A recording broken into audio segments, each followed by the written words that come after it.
Okay students, today's topic is again integration by parts. लेकिन integration by parts में हमारे पास further दो और टाइप के क्वेश्चन आते हैं और ये दोनों ही टाइप के क्वेश्चन एक्सपोनेंशियल फंक्शन को इन्वॉल्व करते हैं। ठीक है जी।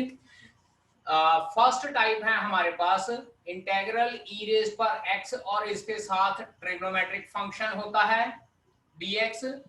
ठीक है जी। और ट्रिग्नोमेट्रिक फंक्शन भी ज्यादातर इसमें इसके साथ साइन एक्स या कॉस एक्स होता है। और सेकंड फंक्शन हमारे पास होता है जिसमें इंटेग्रल ई रेज पर एक्स एक एफ एक्स होता है और एक प्लस एफ डैश एक्स होता है।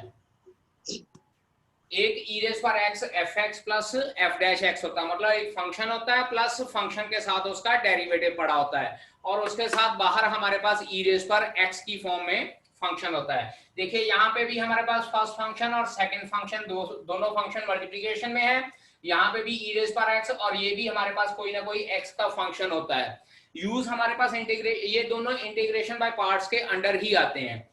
पहले सबसे पहले जो सेकंड पार्ट है इसको कंसेप्ट देख लीजिए। इसमें हम लोग क्या करते हैं, डायरेक्ट इसका आंसर ई रेज पर x into F x plus c लिख देते होते हैं। ये एक डायरेक्ट फार्मूला है कि अगर आपके पास ई रेज पर एक्स और ब्रैकेट में f x plus F dash x होता है तो उसका डायरेक्ट आंसर होता है ई रेज पर x into F x plus c. और जो दूसरा कंसेप्ट है ये क्वेश्चंस के साथ इसको सॉल्व करके मैं बता सकता हूं। ठीक है जी। So let us start remaining questions of exercise 7.6. Question number 16 is of exercise 7.6. Exercise 7.6 16 question. Integral e raised per x into sin x plus cos x dx. अब यहाँ पे चेक कीजिए, ये जो sin x है इसको मैं fx कंसिडर कर लेता हूं, then this cos x will be the derivative of this function sin x. तो बाय यूजिंग हम लोग यहाँ पे लिख लेते हैं यूजिंग e रेज्ड पर x into F x plus F dash X into dx integral is equals to e raised पर x F x plus c। So it's answer will be equals to e raised पर x into sine x plus c and this will be our answer for this question. हाँ, अगर आप लोग इसको islet या integration by parts के साथ करना चाहें तो ये देखिए ये किस तरह से बनेगा। ये क्वेश्चन आपका यहाँ पे खत्म हो गया है। अब इसी क्वेश्चन को इंटीग्रेशन बाय पार्ट्स से करना चाहूं तो देखिए ये इस तरह से बनेगा ई रेज पर x into sine x d x plus integral e raise पर x कॉस x dx। ये दो फंक्शंस हमारे पास बने। अब यहाँ पे आइलेट के accordingly this will be the first function and this will be the second function, क्योंकि ट्रिग्नोमेट्रिक फंक्शन को हम लोग फर्स्ट फंक्शन कंसीडर करते हैं और एक्सपोनेंशियल फंक्शन को सेकंड फंक्शन कंसीडर करते हैं। So it will become as first as it is second का integral minus integral of derivative of first. Check कीजिए, derivative of sin x will become cos x into integral of second plus अब ये दूसरा है इसको मैं solve नहीं करता, इसको मैं एज इट इज छोड़ देता हूं। चेक कीजिए, this will be equals to e raised per x का integral e raised per x into sin x minus integral e raised per x का integral e raised per x into cos x dx plus integral e raised per x cos x dx। अब यहाँ पे ये check कीजिए, this is e raised per x cos x dx plus का, this is e raised per x cos x minus का। So these two will be cancelled out और हमारे पास answer बचता है e raised per x sin x plus c। और ये check कर लीजिए इसी फॉर्मूले के अकॉर्डिंगली हमारा answer already e raised per x sin x आ चुका है।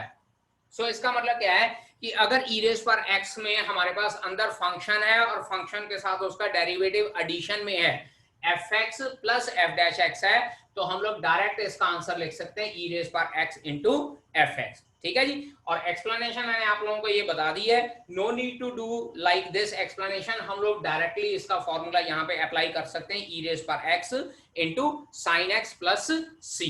Understand? Integral x e raised per x over 1 plus x whole square, ये क्वेश्चन भी उसी फॉर्म का है e raised per x into fx plus f dash x। अब ये बनती किस तरह से, इसमें यहाँ पे हम लोगों को उस फॉर्म में बनाना पड़ेगा। So it will become equals to e raised per x और जो अंदर x है उसमें मैं 1 ऐड कर रहा हूं और 1 सब्ट्रैक्ट कर रहा हूं ओवर 1 प्लस x का होल स्क्वायर इनटू dx। अब this will become equals to E raise power X. एक बार जो ये 1 प्लस एक्स है इसके नीचे मैं लिख देता हूं 1 प्लस एक्स होल स्क्वायर, और एक बार -1 के नीचे 1 प्लस एक्स होल स्क्वायर लिख देते हैं into dx, and this will become equals to integral E raise power X. Numerator denominator के डिग्री के साथ कैंसिल आउट हो जाएगा, 1 ओवर 1 प्लस एक्स बच जाएगा, -1 ओवर 1 प्लस एक्स का होल स्क्वायर इनटू dx। अब यहाँ पे ये हमारे पास फंक्शन उसी फॉर्म का बन गया, e raise power x F x plus F dash x. मैंने बोला प्लस एफ डैश एक्स, तो इसको हम लोग इस तरह से लिख सकते हैं, e raise power x 1 over 1 plus x plus -1 over 1 plus x का होल स्क्वायर dx। क्योंकि 1 ओवर 1 प्लस एक्स का जो डेरिवेटिव होता है एफ डैश एक्स, इसका डेरिवेटिव होता है वो -1 ओवर 1 प्लस एक्स का होल स्क्वायर होता है। आप लोग u ओवर v का फार्मूला लगा के भी इसको चेक कर सकते हो ये डेरिवेटिव बनता है, या इसको ऊपर पावर -1 ले जाके सॉल्व कर सकते हैं चेन रूल के अकॉर्डिंगली। यू विल सी कि इसका डेरिवेटिव यही बनेगा। तो इसके बाद हम लोग लिखेंगे using integral E raise power x F x plus F dash X into dx is equals to e raised power x fx plus c। therefore हमारा जो ये इंटीग्रेशन है this will become equals to e raised power x into 1 over 1 plus x plus c, and this will be your answer for this question। 18th question, integral e raised power x 1 plus sin x over 1 plus cos x dx। बेटा याद रख लीजिएगा e raise पर x के साथ अगर इस तरह से न्यूमरेटर और डिनोमिनेटर की फॉर्म में कोई भी फंक्शन दिया होगा वो हमेशा e रेज पर x into F x plus F dash X की फॉर्म का ही बनेगा। तो अब इसको भी हम लोग F x plus F dash X की फॉर्म का बनाएंगे। This will be like e raise पर x into 1 plus sine x का सब मल्टीपल एंगल का फॉर्मूला लगाते हैं, ये हो जाता है 2 sin x/2 cos x/2 over 1 plus cos x का फार्मूला होता है 2 cos square x/2 into dx। उसके बाद ये 1/2 जो डिनोमिनेटर वाला 2 cos स्क्वायर x/2 है इसको एक बार 1 के नीचे लिख देंगे, एक बार सेकंड टर्म के नीचे लिख देंगे। It will become equals to e raise power x into 1 over 2 cos square x/2 plus sin x/2 over cos x/2। Check कीजिए बेटा जी, ये यहाँ पे 2 था और cos x/2 था, और यहाँ पे 2 cos स्क्वायर x/2 था। ये 2 और 2 कैंसिल आउट कर दिया, ये पावर इसके साथ कैंसिल आउट कर दी, तो मेरे पास एंड में बचता यही है sin x/2 over cos x/2। Second term के नीचे जब हम लोग इस तरह से लिखेंगे तो ये हमारे पास कटने के बाद इस तरह से टर्म बचती है। So this will be equals to integral e raise power x secant square x/2 over 2 plus tangent x/2 into dx। अब इसको इस तरह से लिख सकते हैं, this is equals to e raise power x tangent x/2 plus 1/2 secant square x/2। secant square x/2 को मैंने दूसरे नंबर पे लिख दिया है, और चेक कीजिए this is the function fx and this is the derivative of this function. Tangent x/2 का डेरिवेटिव हो जाएगा secant स्क्वायर x/2, और चेन रूल से x/2 का डेरिवेटिव होता है 1/2। सो एग्रीगेट टेंजेंट x/2 का डेरिवेटिव हमारे पास 1/2 secant स्क्वायर x/2 बचता है। So this will further becomes equals to e raise power x into tangent x/2 plus c using the same formula by integral e raised power x fx plus f dash x dx will be equals to e raised power x into fx plus c। बेटा जी जब ये formula apply करते हैं then you need to write down this formula while solving the question। Integral x minus e raised power x into x minus 3 over x minus 1 का whole square, नहीं x minus 1 का whole cube dx। This is equals to integral e raised power x x minus 1 minus 2 over x minus 1 का whole cube. जो ये 3 है इसको मैंने दो पार्ट्स में डिवाइड कर लिया, दैट इज -1 एंड -2। अब इसको -1 और -2 में इसलिए कन्वर्ट किया क्योंकि डिनोमिनेटर में मेरे पास x - 1 है, so that I can make the same term in the numerator also. So this will be equals to integral e raise power x, एक बार x - 1 के नीचे x - 1 whole cube, next time -2 over x - 1 whole cube into dx. So this will become equals to integral e raised power x 1 over x - 1 का whole square plus -2 over x - 1 का whole cube into dx. और check कीजिए, अब यहाँ पे मेरे पास 1 over x - 1 का whole square है, इसका डेरिवेटिव अगर हम लोग x - 1 का whole raised पर -2 करके देखें तो -2 into x - 1 raised पर -2 - 1 nx raised पर n - 1 और बनता है अल्टीमेटली -2 over x - 1 का होल क्यूब. यानी कि this is the function and this is the derivative of the same function.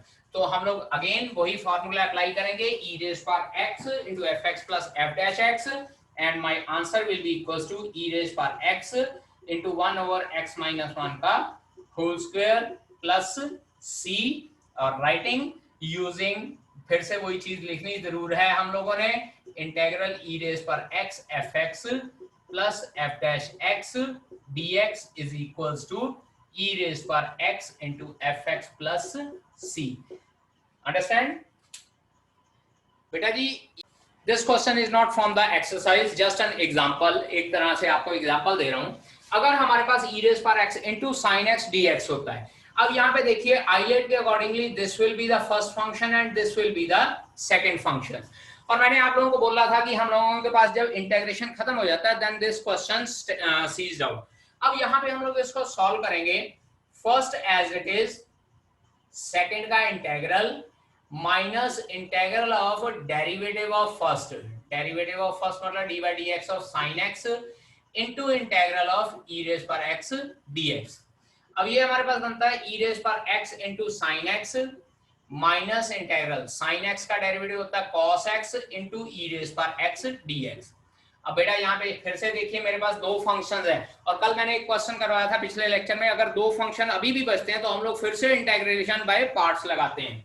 अब फिर से अगर इंटीग्रेशन बाय पार्ट्स लगाएंगे तो this will be the first function trigonometry and this will be second function. Now this will become e raised पर x sin x minus, अब ये bracket में रख के first as it is, second का integral minus integral of derivative of first into integral of second and this will be equals to e raised पर x sin x minus, अब ये bracket खोल देते हैं तो e raised पर x cos x,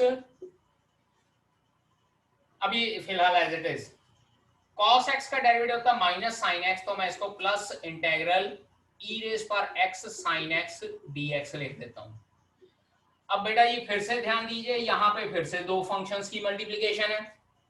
it means मेरे पास जो ये ट्रिग्नोमेट्री के साथ e रेज़ पर x वाला क्वेश्चन होता है जिसमें जनरली हमारे पास e रेज़ पर x के साथ आइदर sin x आता है या cos x आता है, तो जब डेरिवेटिव अप्लाई करते हैं यहाँ पे फिर से दो फंक्शन बन जाता है, उसके बाद इंटीग्रेशन अप्लाई करने में और उसके बाद एंड में फिर से मेरे पास अल्टीमेटली दो फंक्शन आ जाते हैं.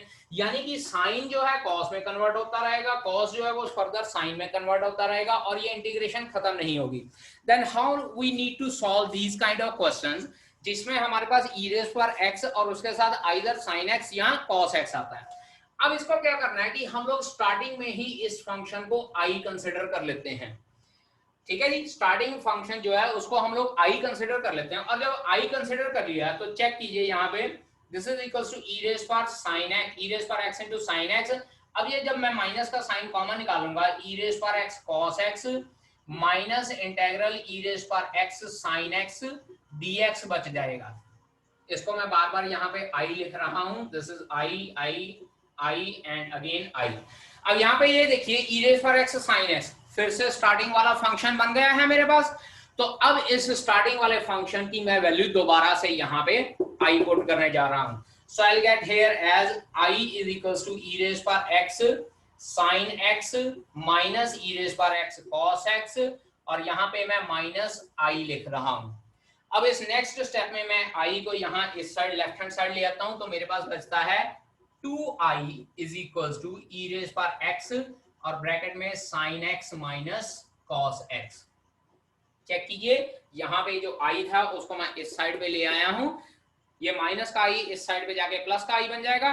सो i plus i 2i is equals to E raise पर x into sin x, that is i is equals to 1/2 या ई रेज पर x/2 into sin x minus cos x। और अब की बार यहाँ पे मैं प्लस c लगा देता हूँ, यानी कि मेरे पास जो इंटीग्रेशन था उसका आंसर मेरे पास ये बनता है ई रेज पर x into sine x plus cos sine x minus cos x divided by 2।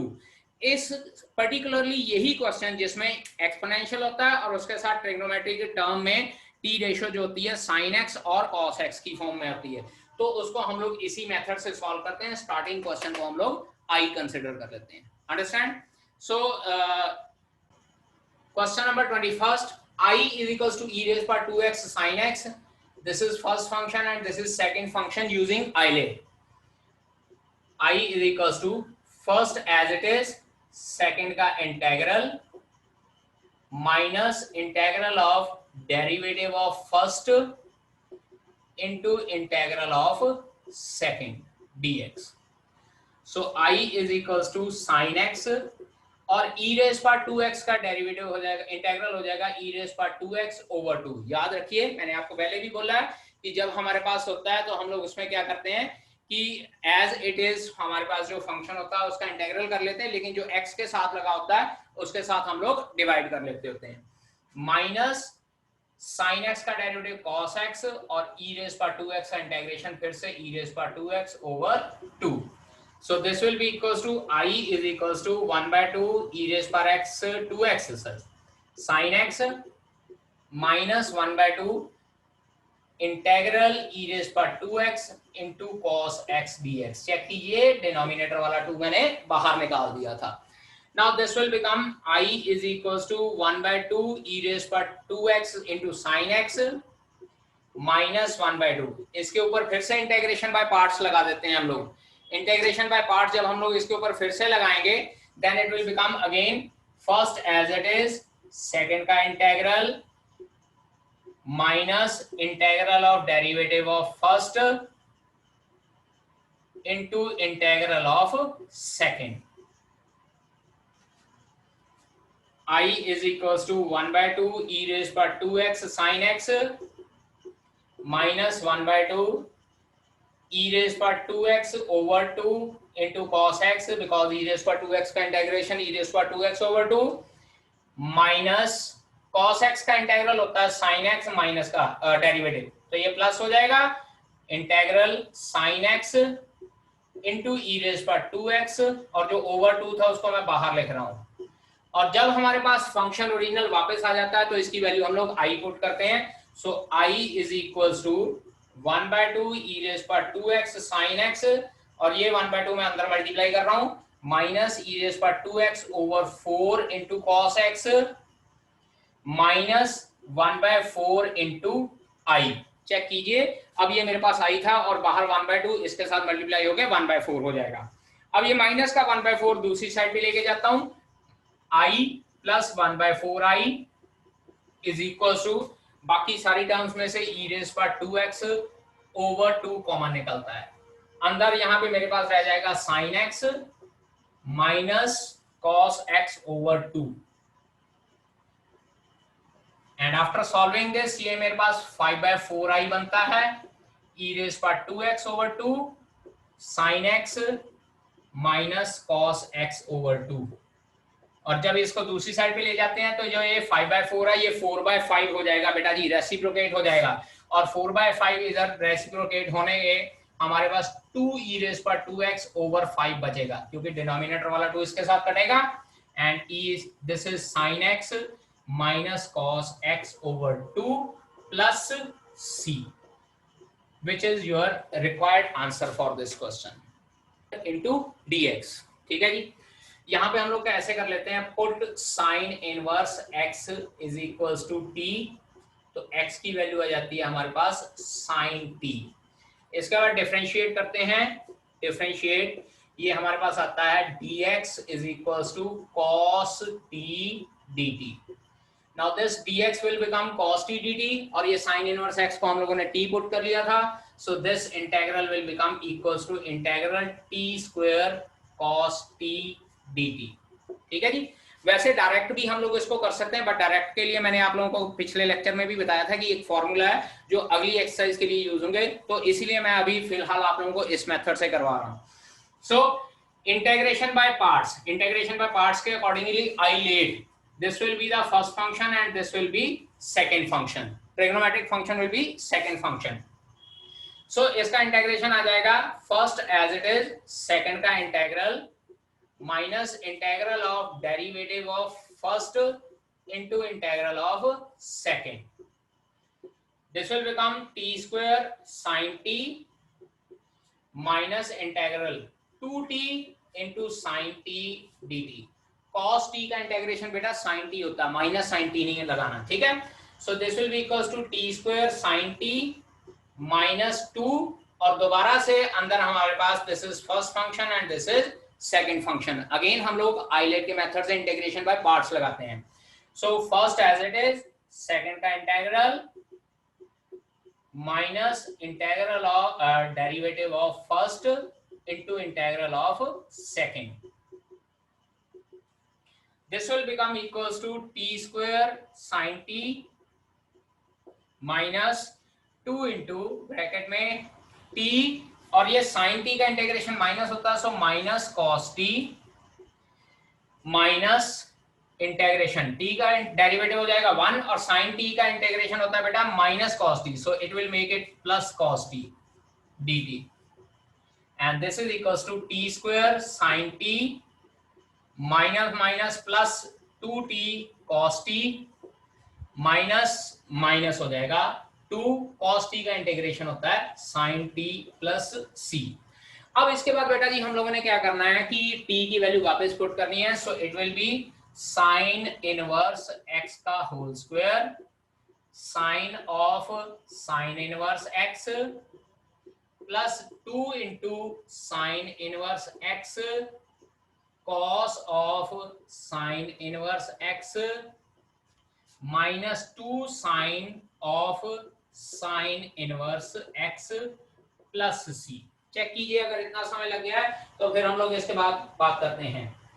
Now this will become equals to sine inverse x का होल स्क्वायर, और बेटा जी मैंने इनवर्स ट्रिग्नोमेट्री में बताया था कि sine of sine inverse x will become equals to x plus 2 into sine inverse x as it is हो जाएगा, और cos of sine inverse x, बेटा एक फॉर्मूला है हमारे पास, इसको याद रखिएगा, इनवर्स ट्रिग्नोमेट्री में भी किया है हम लोगों ने, cos of sine inverse x हो या साइन ऑफ cos इनवर्स x हो, either cos of sine inverse x हो या साइन ऑफ cos इनवर्स x हो, बेटा जी दोनों का आंसर होता है under root of 1 minus x square. ये वैसे वो पाइथागोरस थ्योरम जैसे अप्लाई करके बताया था, उस हिसाब से हम लोग under root of 1 minus x square लिखते हैं। तो यहाँ पे देखिए cos of sine inverse x, इसकी जगह पे under root of 1 minus x square लगा देता हूं, माइनस 2 इंटू फिर से sine of sine inverse x remove हो जाता है, अकेला x रह जाता है, so our answer will be equals to x sine inverse x का होल स्क्वायर प्लस 2, ये अंडर रूट वाली टर्म मैं पहले लिख लेता हूं, into sine inverse x minus 2x plus c। So this will be your answer for this question. Understand? Now question number 22nd, sin inverse 2x over 1 plus x square dx. Sin inverse 2x over 1 plus x square dx हम लोगों ने discuss करना है। बेटा जी अगर आप लोगों को याद रहे तो ये this is direct formula of 2 tan inverse x dx। याद कीजिएगा इनवर्स ट्रिग्नोमेट्री में this is direct formula of 2 tan inverse x dx, और इसके बाद फिर अगर इसको इंटीग्रेट करना है, this is first function and this 2 is second function. First as it is integration by parts, second का integral minus integral of derivative of first into integral of second, and this will become 2x tangent inverse x minus integral 2x over 1 plus x square dx. Tangent inverse x का derivative होता है 1/1 plus x square और ये 2 का integral होता है 2x and this is equals to 2x tangent inverse x। और बेटा जी ध्यान दीजिए दिस इज fx और ये ऊपर fx का डेरिवेटिव है, integral f dash x over fx form है हमारे पास, ठीक है जी। और इसका आंसर हम लोगों ने लिखा हुआ है log mod 1 plus x square plus c, ठीक है जी। So beta, that's all from my side for this lecture. We'll meet tomorrow and tomorrow फिर हम लोग next exercise start करेंगे. Understand? Okay ji, that's all from my side. I'm going to end this meeting.